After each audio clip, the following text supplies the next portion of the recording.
Hey, it's Dave. I want to share with you my February TBR books that I hope to be reading. Uh, Maybe it's helpful for me to tell you a little bit about my process of deciding what I want to read. I tend to pick books a bit impulsively. I'm always amazed by the people who do TBR videos here on BookTube, who are able to, hold up a stack and say, these are the books I'm going to read this month or in the next couple of months. Um, I can tell you what I'm planning on reading. I can't guarantee that I'm going to read because here's what I tend to do.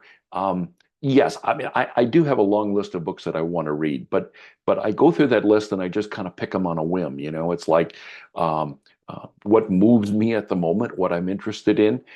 Sometimes I'm in a library or in a bookstore, or sometimes I'm even on my library's digital app and I see a book mentioned, and I go, yeah, I'd like to read that. And that becomes the next book that I'm going to read. I'm not very organized, is what I'm telling you in terms of my reading. Very, very, very impulsive, very impulsive.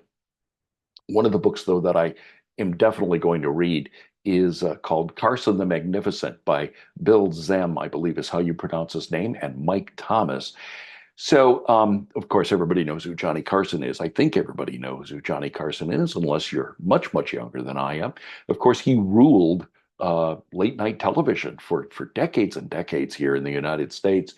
And very, very personal guy, right? He didn't go out and do all the interviews and show up at all of the big Hollywood celebrity parties. So he's a very private guy.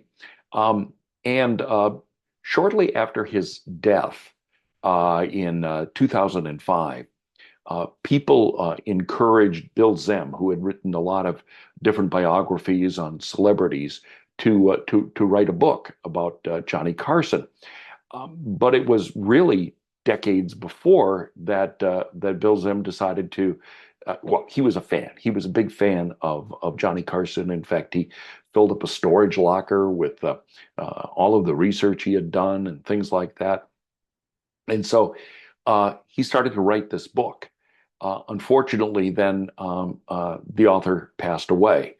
And it was later that someone encouraged his friend Mike Thomas to kind of pick up and finish the book. So Bill Zahn wrote most of it. Mike Thomas kind of filled in the blanks. So I'm really interested in learning more about a person who I grew up watching.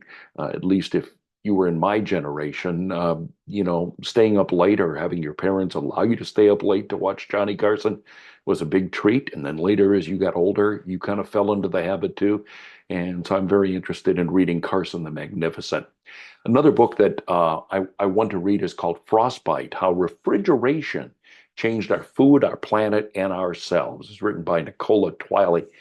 Um, it gets into human nutrition, but it also talks about the importance of refrigeration. I mean, think about that.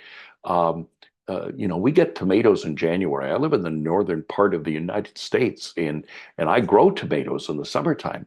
Don't get them in January. But you're able to do that because of refrigeration. You get, avocados all year round. How is that possible? In large part because of refrigeration.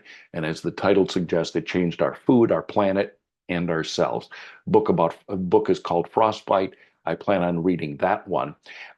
And another book that I want to read is called In My Time of Dying: How I Came Face to Face with the Idea of an Afterlife. It's written by Sebastian Junger, Junger, could be Junger.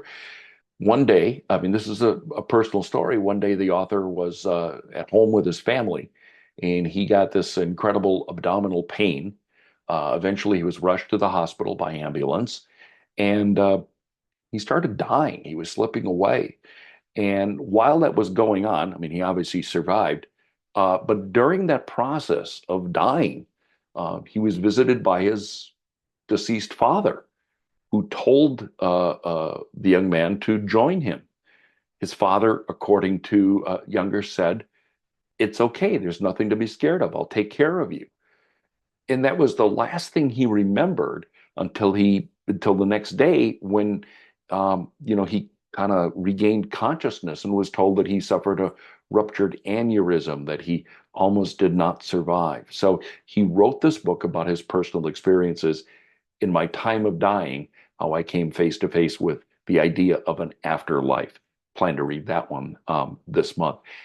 I also need your suggestions. Another way I pick books is I'm part of some Facebook book groups, and people are always making suggestions there. I have friends who post to Facebook the books that they are reading. I try to do the same thing, and so I get a lot of ideas for the books I want to read from people that I trust who have similar reading habits as I have. I read nonfiction. And so if you've got a book that you've read that you think I would like based upon, my interests, I'd love your recommendations. Just post them below, and I'll definitely consider adding them to my TBR list for the future. But I'm still going to read on a whim.